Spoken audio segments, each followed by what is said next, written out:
I never thought I would be standing in my own driveway, arguing with a woman named Patricia about my 1967 Shelby GT500. But there I was on a Tuesday morning in May, watching her face turn progressively redder as she pointed at my car like it was some kind of neighborhood menace. "Mr. Knight, this vehicle has been parked in your driveway for 3 consecutive days," Patricia said, her voice sharp enough to cut glass. She was holding a clipboard pressed against her chest like a shield, her perfectly manicured nails tapping against it in an irritating rhythm. According to Section 4.7 of the Meadowbrook Estates HOA covenant, no inoperable vehicles may be stored in plain view of the street. I looked at my car, then back at her. "Inoperable? Patricia, that car runs better than most modern vehicles. I drove it to a car show in Phoenix just last weekend." "Then why has it been sitting here for 3 days without moving?" She raised an eyebrow, clearly thinking she had caught me in some kind of lie. "Because I have 2 other cars, and I like to let this one rest after long drives," I explained, trying to keep my voice level. "It's a classic. It needs proper care and maintenance intervals." Patricia made a note on her clipboard. "Be that as it may, the vehicle appears inoperable to the casual observer. It has not moved in 72 hours, and several neighbors have complained." "Which neighbors?" I asked, crossing my arms. "That information is confidential," she said primly. "What matters is that the HOA board has reviewed the situation, and we have determined that if the vehicle is not removed from the premises within 5 business days, we will have it towed at your expense." I felt my jaw clench. I had moved into this neighborhood in Scottsdale, Arizona, just 8 months ago, and Patricia Henderson, the HOA president, had already made my life difficult at every turn. First, it was the color of my mailbox, which was apparently half a shade too dark according to her interpretation of the guidelines. Then it was my lawn, which she claimed was a 1/4 inch too tall, even though I had measured it myself. Now she was coming after my car, the 1967 Shelby GT500 that I had spent 15 years restoring from a rusted shell into the pristine condition it was in today. "You cannot be serious," I said.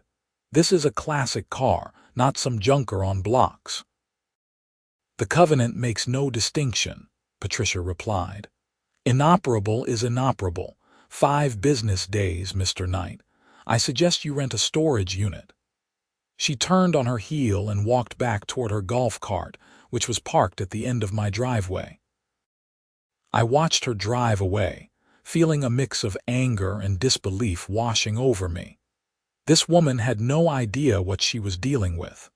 That car was not just some vehicle to me. It represented countless hours in my garage, bloodied knuckles, late nights, and a significant financial investment. The thought of it being towed like some abandoned junker made my blood boil. I pulled out my phone and called my friend Marcus, who lived 2 streets over and served on the HOA board as the treasurer. He answered on the 3rd ring. "Nathan, what's up?" "Did you know Patricia is threatening to tow my Shelby?" I asked without preamble. There was a long pause. "What? No, that was not discussed at the last board meeting." "What are you talking about?" I explained the situation, and I could practically hear Marcus shaking his head through the phone. "Man, she is out of control," he said. "She has been making unilateral decisions without board approval for months now. Last week, she fined the Rodriguezes for having a bird feeder that she claimed attracted rodents. The covenant says nothing about bird feeders." "So what can I do?" I asked. "Well, technically, you can request a hearing before the full board. But honestly, Patricia has been stacking meetings with her friends and people she can manipulate. Your best bet might be to document everything and lawyer up if she actually tries to follow through." "I should not need a lawyer to park my own car in my own driveway," I said, frustration creeping into my voice. "I know, man. I know. Listen, I will bring this up at the next meeting, but that is not for another 2 weeks. In the meantime, just keep records of everything. After I hung up with Marcus, I went inside and found the HOA covenant documents I had received when I purchased the house. I sat at my kitchen table and read through section 4.73 times. The language was vague, referring to inoperable, unlicensed, or abandoned vehicles not being permitted in view of the street for extended periods. My car was none of those things. It was fully licensed, registered, insured, and absolutely operable. I decided to be proactive. I went outside, started the Shelby, and backed it out of the driveway before pulling it back in. Then I took photos with my phone, making sure the timestamp was visible. If Patricia wanted to claim the car had not moved, I would have proof that it had. The next morning, I woke up to find a bright orange sticker on the windshield of my Shelby. It was a violation notice from the HOA, stating that the vehicle was tagged for towing in 4 business days if it was not removed from the property. I peeled the sticker off, feeling my anger rising again. This was escalating faster than I had expected. I took more photos, documenting the sticker and its placement on my car. Then, I drafted a formal letter to the HOA board, explaining that my vehicle was fully operational and legal, and requesting that the towing threat be rescinded. I sent it via certified mail so there would be a record of delivery. 3 days passed with no response. On the 4th day, I came home from work to find another notice, this one taped to my front door. It stated that the towing would occur the following morning at 8 a.m. unless the vehicle was removed. It was signed by Patricia Henderson in her capacity as HOA president. That evening, I made a decision. If Patricia wanted to play hardball, I would show her exactly what she was dealing with. I called a friend of mine named David Brenner, who owned one of the most respected classic car appraisal companies in the Southwest. David had been in the business for over 30 years and had appraised vehicles for insurance companies, estate sales, and private collectors. "David, I need a favor," I said when he answered. "I need you to do a formal appraisal on my GT500, and I need it done tomorrow morning." "Tomorrow, Nathan, I am usually booked weeks in advance." "I know, and I would not ask if it was not important." "My HOA is threatening to tow it, and I need documentation of exactly what this car is worth." David whistled low. "They want to tow a '67 Shelby. Are they insane, apparently?" "All right, I will move some things around. I can be there at 7. That work for you?" "Perfect." "Thank you, David." The next morning, David arrived at 6:55 in a white van with his company logo on the side. He was a tall man in his early 60s with gray hair and sharp blue eyes that missed nothing. He walked around my Shelby slowly, taking in every detail. "Nathan, this is even better than the last time I saw it," he said. "You have done some additional work." "I had the engine rebuilt last year by a specialist in California," I explained. "Original numbers matching block, correct carburetor, everything period accurate." David spent the next hour going over every inch of the car. He took hundreds of photos, checked the VIN, examined the engine bay, inspected the undercarriage, and even used a paint depth gauge to verify the original paint. He pulled out a laptop and started typing up his findings while sitting in my garage.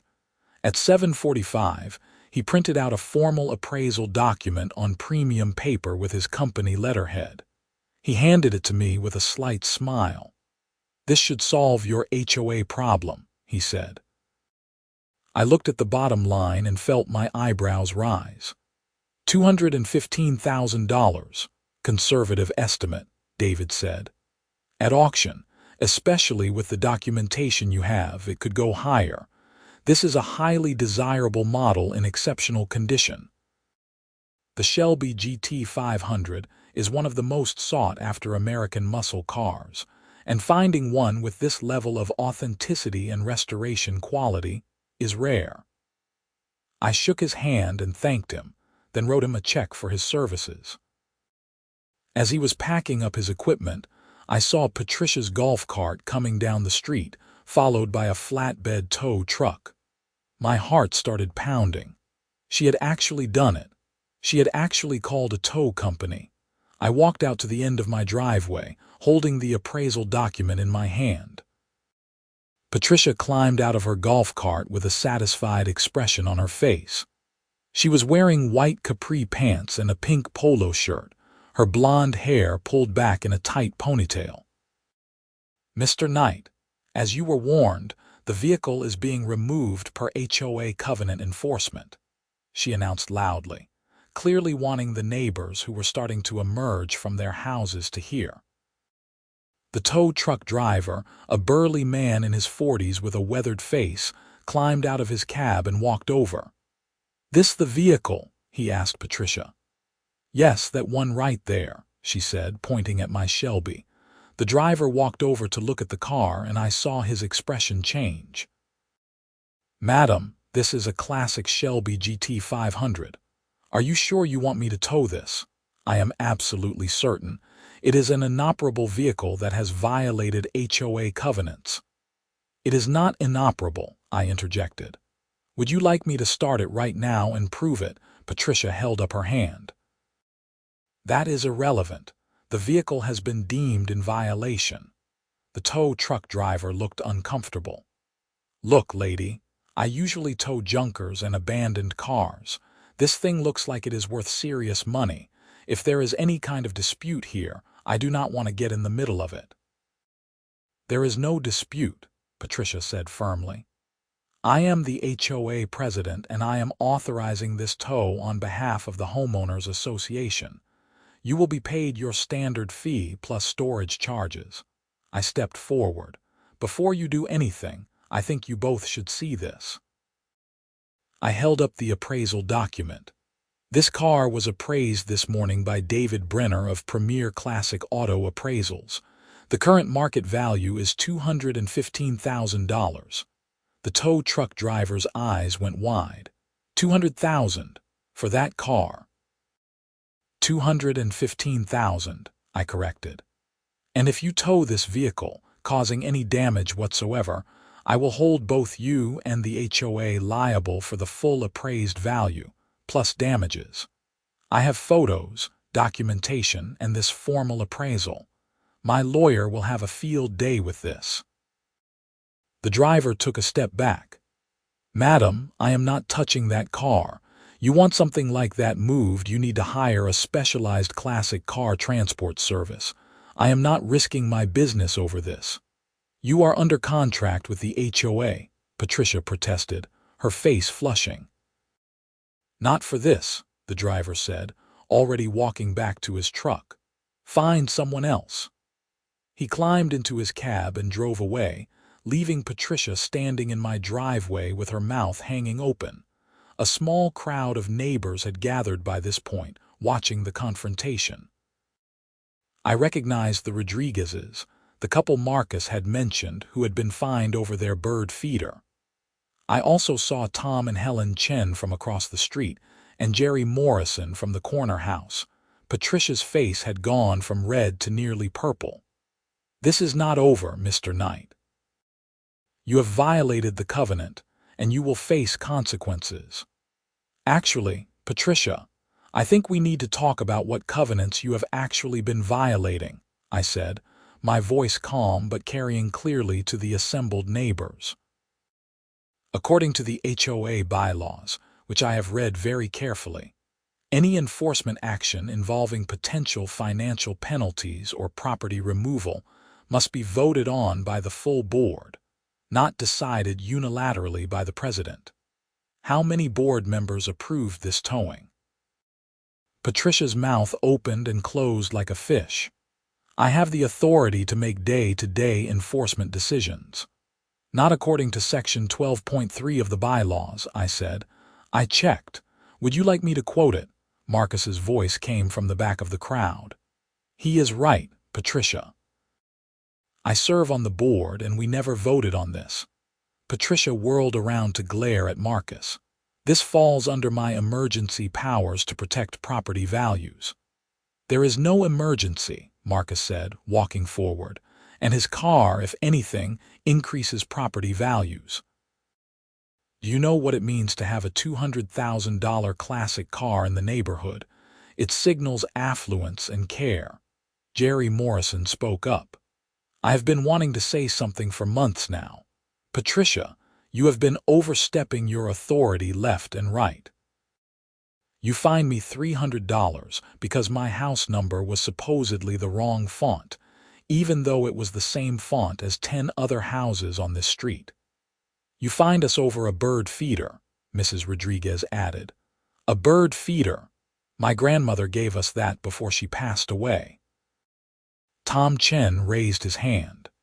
You told us we could not paint our front door red because it was not on the approved color list, but the covenant says nothing about door colors, only exterior walls.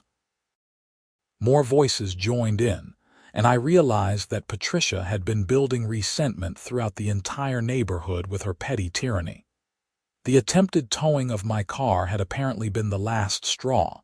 Patricia's face was now completely drained of color. This is a violation of HOA procedures. Individual complaints must be submitted in writing. Like the written complaint I submitted about you painting your own shutters a non-approved color. Someone called out. I turned to see it was Linda Peterson, a retired teacher who lived at the end of the block.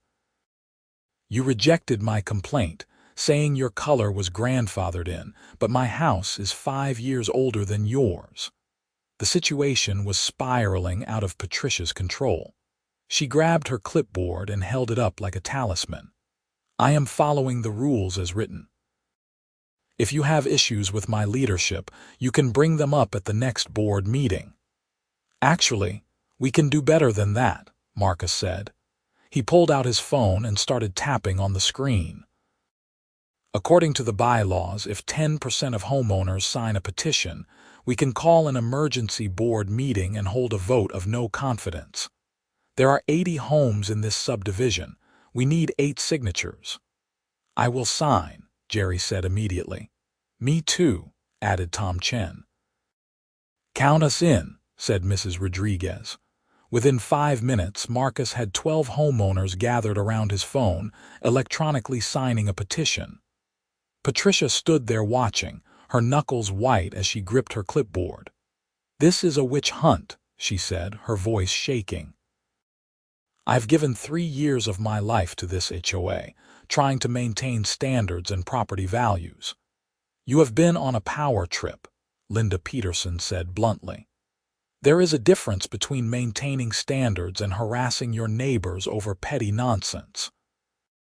Patricia looked around at the assembled neighbors, seeming to realize that she had lost whatever support she once had. She turned to me and her eyes were filled with anger. You did this. You turned everyone against me. No, Patricia, I said quietly. You did this to yourself. I just wanted to park my car in my driveway in peace. She stormed off to her golf cart and drove away, leaving the rest of us standing in my driveway. Marcus looked at his phone and nodded. Petition is submitted. According to the bylaws, we have to hold the emergency meeting within 7 days. What happens at a vote of no confidence? I asked. If a majority of the board votes against her, she is removed as president and from the board entirely. We would then hold a special election for a new president. The crowd began to disperse, with several neighbors stopping to apologize to me and to compliment my car. The Chens asked if they could take a photo of it, and I happily agreed. It felt good to have the neighborhood on my side, but I knew this was far from over. Patricia did not strike me as someone who would go quietly. That evening, I received an email from an attorney named Richard Stonewell, stating that he represented Patricia Henderson and the Meadowbrook Estates, HOA. The email demanded that I remove my vehicle from the property within 24 hours or face legal action for violation of covenants and causing a public disturbance. I read the email twice, then forwarded it to my own attorney, Sandra Mitchell, who I had worked with on my business contracts. I called her right after sending it. "Nathan, this is ridiculous," Sandra said after reading the email. "They do not have a leg to stand on. Your car is legal, operable, and valuable. No covenant can force you to remove a legally owned, registered vehicle from your own property just because it has been parked for a few days." "So what do we do?" I asked. "We respond in kind. I will draft a response making it clear that any further harassment will result in a lawsuit for abuse of process and intentional infliction of emotional distress. And if they actually try to tow your car, we will seek an immediate restraining order and sue for damages." This is insane. All I wanted to do was own a nice car. "Welcome to HOA living," Sandra said dryly. "I see cases like this more often than you would think. Power-hungry board members who treat their position like they are running a fiefdom. The good news is that you have documentation, witnesses, and the law on your side." Sandra sent her response that same evening. I did not hear anything back from Richard Stonewell or Patricia for the next 2 days. The emergency board meeting was scheduled for that Friday evening at 7 p.m. at the community clubhouse. I arrived 15 minutes early and found the parking lot already full. Apparently, word had spread throughout the neighborhood, and it seemed like half the subdivision had shown up. The clubhouse, a modest single-story building with a meeting room and a small kitchen, was packed with people standing along the walls when all the chairs filled up. Marcus found me near the back of the room. "This is unprecedented. We have never had more than 10 people show up to a board meeting." "Patricia made a lot of enemies," I observed. The current board consisted of 5 members. Patricia as president, Marcus as treasurer, a woman named Brenda Talbot as secretary, and 2 at-large members named Frank Gibson and Yolanda Martinez. They sat at a long table at the front of the room, with Patricia in the center seat looking like she was facing a firing squad. Brenda, a round-faced woman in her 50s with kind eyes, called the meeting to order. "We are here tonight for an emergency session called by petition of the homeowners. The matter before us is a vote of no confidence in our current president, Patricia Henderson. Per our bylaws, we will first allow Patricia to address the board and the assembled homeowners, followed by comments from any homeowners who wish to speak. Then the board will vote. Patricia, you have the floor." Patricia stood up, smoothing down her skirt. She had dressed formally for the occasion, wearing a navy blue suit that looked like she was going to a job interview. Her hands were shaking slightly as she placed them on the table. "I want to start by saying that everything I have done as president has been in service of this community," she began. "When I took this position 3 years ago, our property values were stagnant. Our common areas were neglected. We had homeowners who were letting their properties fall into disrepair. I implemented strict enforcement of our covenants because I believed it was necessary to protect all of our investments." She paused, looking around the room. "Yes, I made some difficult decisions. Yes, I issued fines and violation notices. But that is the job of the HOA president. Someone has to be willing to enforce the rules, even when it makes them unpopular. If we let one person slide, then everyone will want special treatment, even when the rules do not actually exist." Someone called out from the crowd. Patricia's jaw tightened. "Our covenants are comprehensive. Section 4.7 clearly states that inoperable vehicles cannot be stored in view of the street." I raised my hand. "May I respond?" Brenda nodded. "Mr. Knight, please come forward." I walked to the front of the room. very aware of all the eyes on me. I held up a copy of the covenant. Section 4.7 says, and I quote, "No inoperable, unlicensed, or abandoned vehicles shall be stored in view of public streets for periods exceeding 30 days. My car is none of those things. It is licensed, registered with current tags, fully insured, and completely operational. I drove it to Phoenix and back 3 weeks ago. I have maintenance records, photos, and a professional appraisal showing it is a $215,000 vehicle in excellent working condition." I placed the appraisal document on the table. Patricia never asked to see registration, never asked for proof that the car runs, never did any kind of investigation. She just decided it looked old and therefore must be junk. That is not enforcement of covenants. That is arbitrary and capricious harassment. There was a murmur of agreement from the crowd. Jerry Morrison stood up. "Can I say something, please?" Brenda said. "Patricia fined me for my house numbers being the wrong font." I went back through the covenants, and there is no mention anywhere of what font house numbers should be. When I pointed this out to her, she said it was an aesthetic judgment call. I paid the fine because I did not want the hassle, but it was $300 for literally nothing. Linda Peterson stood next. She rejected my complaint about her own violation while enforcing rules that do not exist against others. That is the definition of abusing her power. One by one, homeowners stood and shared their stories. The Rodriguezes talked about the bird feeder fine. The Chens described being denied approval to paint their door until they hired an attorney and proved there was no covenant against it. A man named Steve Fuller explained how Patricia had tried to fine him for parking his work van in his driveway overnight, claiming it was commercial vehicle storage, even though he was a plumber and the van was a regular cargo van with a small magnetic sign. Patricia's face grew redder with each testimony. When the comments finally wound down, Brenda looked at her. "Patricia, do you have any response?" "These people are exaggerating," Patricia said, her voice tight. "Every decision I made was based on my interpretation of the covenants, which is my right as president." Frank Gibson, one of the at-large board members, spoke up for the first time. "Patricia, the problem is that you have been making these interpretations without consulting the rest of the board.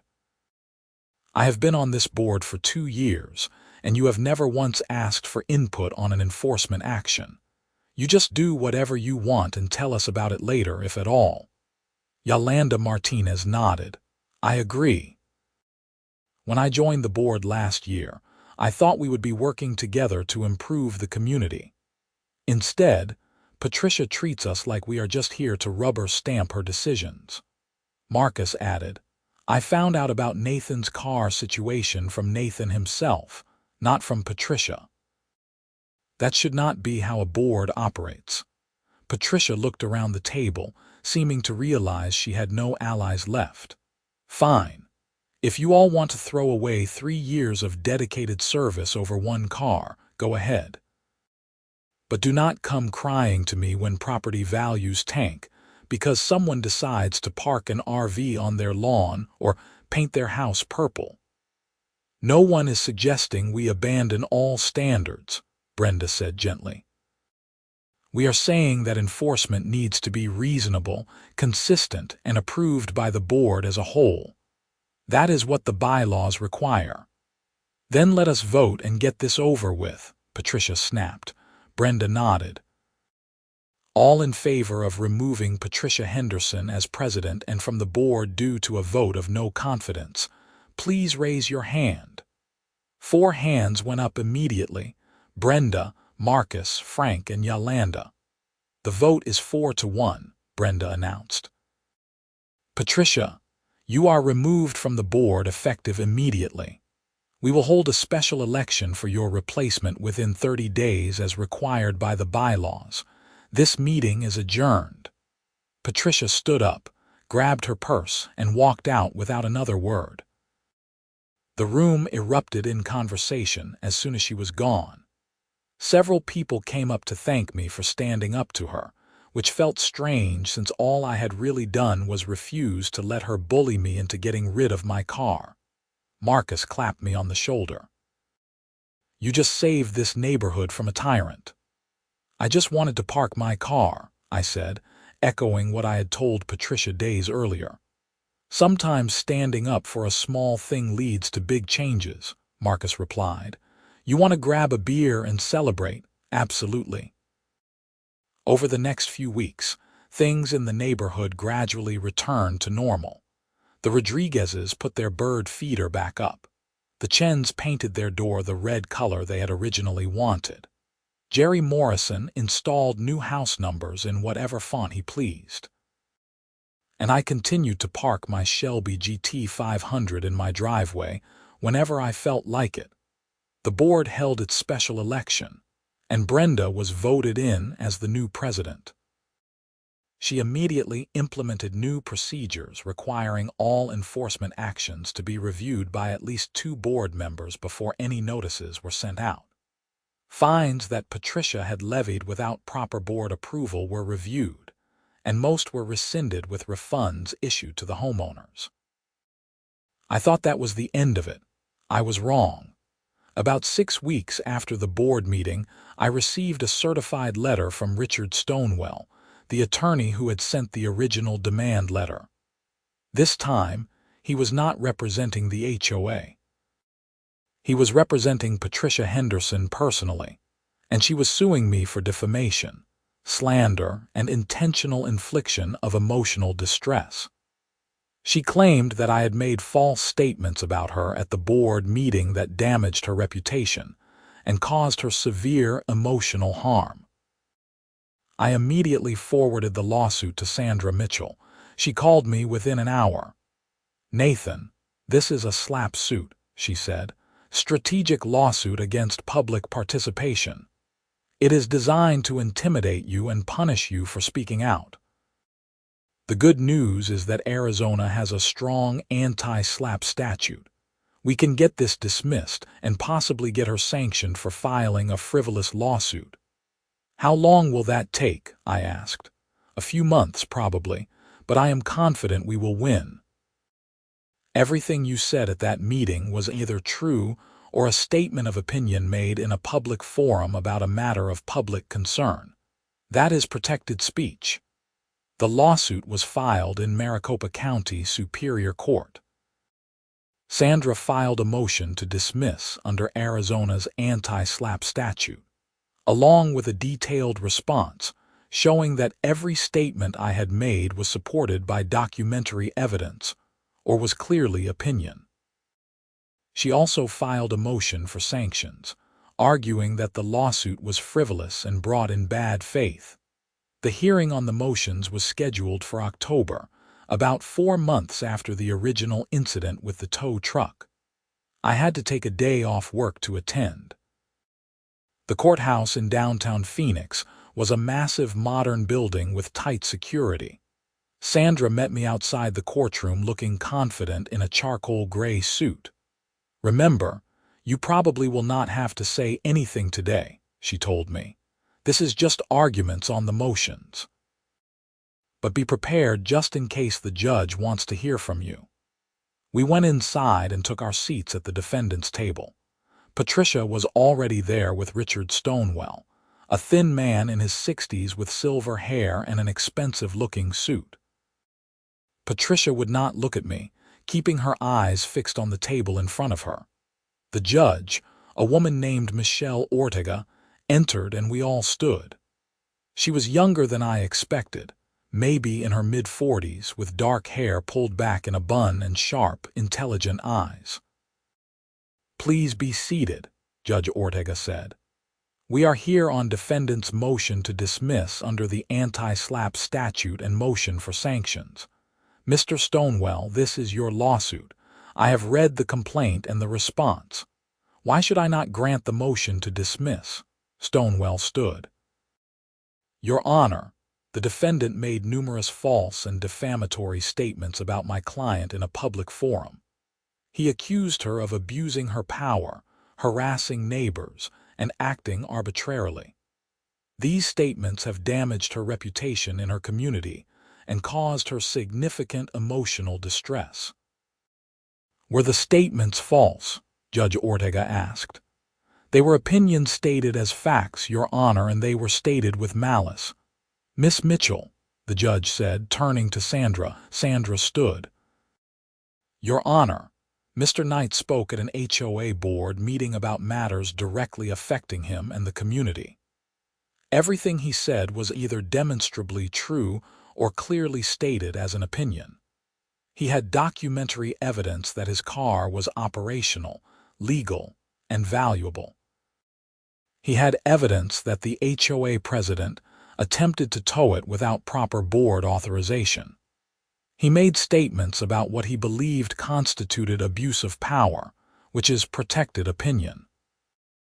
This entire lawsuit is an attempt to punish him for exercising his First Amendment rights and participating in community governance. Judge Ortega looked at the documents in front of her. Mr. Stonewell, I am looking at the exhibits attached to the response. There is a formal appraisal showing the car is worth over $200,000. There are registration documents showing it is legally licensed. There are photos showing it in excellent condition. There are emails showing that the HOA president acted without board approval. What part of Mr. Knight's statements were false? Stonewell shifted uncomfortably. Your Honor, it is not just the factual statements. It is the characterization of those facts. Calling my client's actions harassment and abuse of power goes beyond mere opinion. In a political context or a public forum discussing governance, those are exactly the kinds of opinions that receive the highest level of First Amendment protection, Judge Ortega said. Do you have any evidence that Mr. Knight made these statements with actual malice, knowing they were false? He wanted to damage my client's reputation, Your Honor. That is not the legal standard for actual malice, and you know it, the judge said, her tone sharp. Miss Mitchell, do you want to be heard on the sanctions motion? Sandra stood again. Yes, Your Honor. This lawsuit has no basis in law or fact. It was filed for the sole purpose of punishing Mr. Knight for speaking out against improper HOA governance. He has incurred substantial legal fees defending against claims that should never have been filed. Under Arizona's anti-SLAPP statute and the court's inherent authority, we respectfully request that the court award attorneys' fees and impose sanctions. Judge Ortega was silent for a moment, reading through the documents. Finally, she looked up. Here is my ruling. The motion to dismiss is granted. This lawsuit is dismissed with prejudice, meaning it cannot be refiled. Everything Mr. Knight said at that board meeting was protected speech. He was participating in community governance, discussing matters of public concern, and his statements were either factual or clearly stated as opinion. She turned to Stonewell. As for sanctions, I am troubled by this lawsuit. Mr. Stonewell, you are an experienced attorney. You should have recognized that this case had no merit before filing it. I am granting the motion for sanctions. Miss Henderson and Mr. Stonewell, jointly and severally, will pay Mr. Knight's reasonable attorney's fees. Miss Mitchell, please submit a fee application within 14 days. Patricia's face went white. Stonewell looked like he had been slapped. Your Honor, if I may, Stonewell began. You may not, Judge Ortega interrupted. You filed a frivolous lawsuit designed to intimidate someone for exercising their constitutional rights. You are both lucky I am not imposing additional sanctions. This hearing is concluded. The judge stood and left the courtroom. I sat there feeling a wave of relief wash over me. It was finally over. Sandra turned to me with a smile. That went about as well as it possibly could have. What happens now? I asked. I will submit our fee application. The court will approve it, and they will have to pay. Based on the hours I have put in, it will probably be around $15,000. I looked over at Patricia, who was arguing with Stonewell in hushed, angry tones. Part of me felt bad for her. She had lost her position, her reputation in the neighborhood, and now she was going to lose a substantial amount of money. But then, I remembered how she had treated me and the other neighbors, and the sympathy faded. Actions have consequences. As Sandra and I left the courtroom, Stonewell caught up with us in the hallway. "Miss Mitchell, perhaps we could discuss a settlement on the fees." "No," Sandra said simply. "You had multiple opportunities to dismiss this case before it got to this point. You chose to proceed. Now your client will pay the consequences." We walked away, leaving him standing there. Outside the courthouse, the October sun was bright and hot, typical for Phoenix. Sandra shook my hand. "Congratulations, Nathan. You stood up for yourself and won." "Thanks for all your help," I said. "I could not have done this without you. That is what lawyers are for. Well, the good ones anyway." I drove home feeling lighter than I had in months. The whole ordeal had been exhausting and stressful, but it was finally behind me. When I pulled into my driveway, I sat in my regular daily driver for a moment, looking at my Shelby parked exactly where Patricia had first confronted me about it. That weekend, I decided to take the Shelby out for a proper drive. I had been so caught up in the legal battle that I had barely driven it in months. I got up early Saturday morning, opened the garage where I had been keeping it to avoid any further drama, and fired up the engine. The sound of that big block V8 rumbling to life never got old. I drove out of Scottsdale and headed east on the Beeline Highway toward Payson, taking it easy and enjoying the drive. The car ran perfectly, as always. Every shift of the gears, every response of the steering, reminded me why I loved this machine so much. It was not just a car. It was a connection to a different era, a testament to American engineering and a symbol of freedom. Around noon, I stopped at a small diner in Payson for lunch. When I came out, there was a small crowd gathered around the Shelby, admiring it. An older man, probably in his 70s, approached me. "Is this yours?" he asked, his eyes bright with excitement. "Yes, sir," I replied. "I had one just like this back in '72, he said. "Had to sell it when my kids were born, needed a family car. I have regretted it every day since. You hold on to this one." "I plan to," I said, thinking about Patricia and the whole HOA mess. "I definitely plan to." I chatted with the man for a while, sharing stories about the car and its restoration. It reminded me why I was passionate about classic cars in the first place. It was not about the money or the investment, although the value was nice. It was about the community, the history, and the joy these machines brought to people. When I got home that evening, I found an envelope taped to my front door. Inside was a handwritten note on expensive stationery. It was from Patricia. "Mr. Knight," it read, "I am writing to apologize for my actions over the past few months. I let my position go to my head, and I treated you and other neighbors unfairly. The lawsuit was a mistake, and I take full responsibility for it. I will pay the attorney's fees as ordered by the court. I know this does not undo the harm I caused, but I wanted you to know that I am sorry. Patricia Henderson." I stood there reading the note twice. It was not the apology I had expected, but it seemed genuine.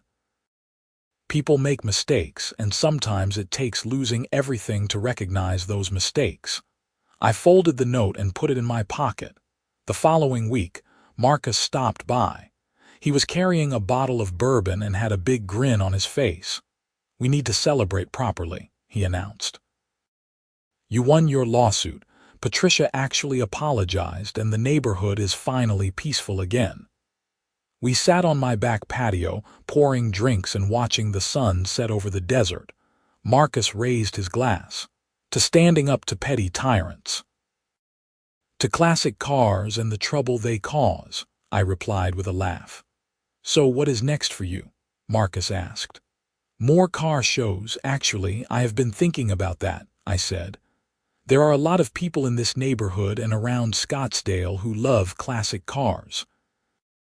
Maybe we should start a club, monthly meetups, group drives, that sort of thing. I love it, Marcus said. Though knowing our luck, some HOA somewhere will try to ban it. Then we will just have to fight them too, I said. Over the next few months, I did exactly that. I started the Desert Classic Car Club, meeting at a local restaurant once a month. We had about 15 members at first, but it grew quickly. By the following spring, we had over 50 members and were organizing charity drives and car shows throughout the Phoenix area. The Meadowbrook Estates, HOA, under Brenda's leadership, became a model of reasonable governance. They still enforced the covenants, but they did so fairly and consistently, with proper board oversight. Homeowners felt heard rather than harassed. Property values actually increased, not because of strict enforcement, but because people wanted to live in a neighborhood with a functional, reasonable HOA. As for Patricia, I saw her occasionally around the neighborhood. She kept to herself mostly, and we exchanged polite nods when our paths crossed. I heard through the neighborhood grapevine that she had gotten involved in volunteer work at a local animal shelter, which seemed like a healthier outlet for her energy than being an HOA president. The attorney's fees came out to $16,800, which the court approved in full. Patricia and Stonewell paid it within the 30 days the court ordered. Sandra sent me a check for the excess over what I had already paid her, which was a nice bonus. 1 year after the original incident with the tow truck, I organized a special event for the Desert Classic Car Club. We held a charity car show at a park in Scottsdale, with all proceeds going to a local youth automotive education program. Over 100 classic cars showed up, and we raised almost $20,000. The Shelby GT500 was, of course, the star of the show. I parked it in a prime spot and spent the day talking to people about its history and restoration. Kids climbed into the driver's seat for photos. Old-timers told me stories about the muscle car era. Young enthusiasts asked detailed questions about the engine and suspension. Near the end of the event, a local news crew showed up to do a story. The reporter, a young woman named Jessica, interviewed me about the car and the club. "So what inspired you to start this club?" she asked, holding a microphone toward me. I thought about how to answer that.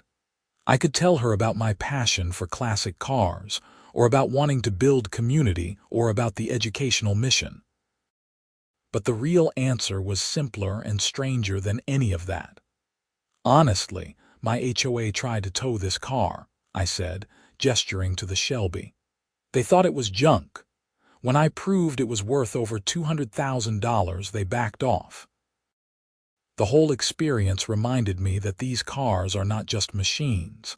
They are art, history, and passion. I wanted to create a space where people could celebrate that without fear of being hassled. Jessica's eyes lit up. "That is quite a story. Would you be willing to elaborate on camera?" I ended up doing a 5-minute segment that aired on the evening news. The story was framed as local man stands up to HOA, starts thriving classic car community. It was a bit sensationalized, but the core message was there. The segment went viral locally, and the club's membership doubled within a month, but the most satisfying moment came a few weeks later. I was washing the Shelby in my driveway on a Sunday morning when a car I did not recognize pulled up. A man in his 30s got out, looking nervous. "Are you Nathan Knight?" he asked. "That is me," I replied, turning off the hose. "I saw your story on the news. I am dealing with a similar situation with my HOA in Temp. They are trying to make me get rid of my restored '69 Camaro. I was wondering if you could give me some advice." I invited him into my garage, and we spent the next hour going over his situation. I explained what I had learned about HOA law, the importance of documentation, and how to stand up for your rights without being unreasonable. I gave him Sandra Mitchell's contact information and offered to testify as an expert witness if he needed it. His name was Derek Williams, and his situation was remarkably similar to mine. An overzealous HOA president had decided his car looked unsightly, even though it was a professionally restored classic. With the right documentation and legal support, Derek was able to shut down the HOA's harassment within a month. After that, I became something of an unofficial advocate for people dealing with HOA overreach around classic cars. I probably helped a dozen people over the next year, always with the same basic advice. Know your rights, document everything, and do not be afraid to stand up for yourself. The irony was not lost on me. Patricia's attempt to tow my car had set off a chain of events that ultimately made classic cars more visible and more protected throughout the Phoenix area. Several HOAs, seeing the publicity around my case, revised their covenants to explicitly allow classic and collectible vehicles. The Desert Classic Car Club became an advocate for reasonable HOA governance, even testifying at a few legislative hearings about HOA reform. 2 years after the original incident, I received an unexpected phone call. It was Patricia. "Nathan, this is Patricia Henderson," she said, her voice hesitant. "I know you probably do not want to hear from me, but I wanted to call and say something." "I am listening," I said, curious. "I have been doing a lot of therapy and self-reflection since everything happened. I realize now that I was using the HOA presidency as a way to feel important and in control because other parts of my life felt out of control. I took it out on you and the other neighbors, and that was wrong. I saw the news story about your car club and all the good you have been doing. I just wanted to say that I am glad something positive came out of my mistakes." "I appreciate you saying that," I said. "That takes courage." "I was wondering if I could ask you something," Patricia continued. "I have been volunteering at the animal shelter, and we are trying to raise money for a new facility. Would your car club consider doing a charity show for us?" I was surprised, but I found myself agreeing. "Let me talk to the members, but I think we could make that work." We did the show 3 months later. It was one of our biggest events, raising over $30,000 for the animal shelter. Patricia worked the event as a volunteer, and I saw a completely different person than the angry, controlling woman who had tried to tow my car years earlier. She was humble, grateful, and genuinely dedicated to helping the animals. At the end of the day, as we were packing up, Patricia came over to me. "Thank you for doing this, and thank you for accepting my apology even though I did not deserve it." "Everyone deserves a second chance," I said. "You are doing good work now, that matters." She smiled, and for the first time it seemed genuine. "That car really is beautiful, by the way. I am sorry I could not see that before." "It is just a car," I said, then paused. "Well, no, it is not just a car, but you know what I mean," she laughed. "I do. Take care, Nathan." As I drove the Shelby home that evening, I reflected on the strange journey that car had taken me on. What started as a simple desire to park my classic car in my own driveway had turned into a legal battle, a lawsuit, a car club, and ultimately a community movement for reasonable HOA governance and appreciation of automotive history. The car itself had not changed.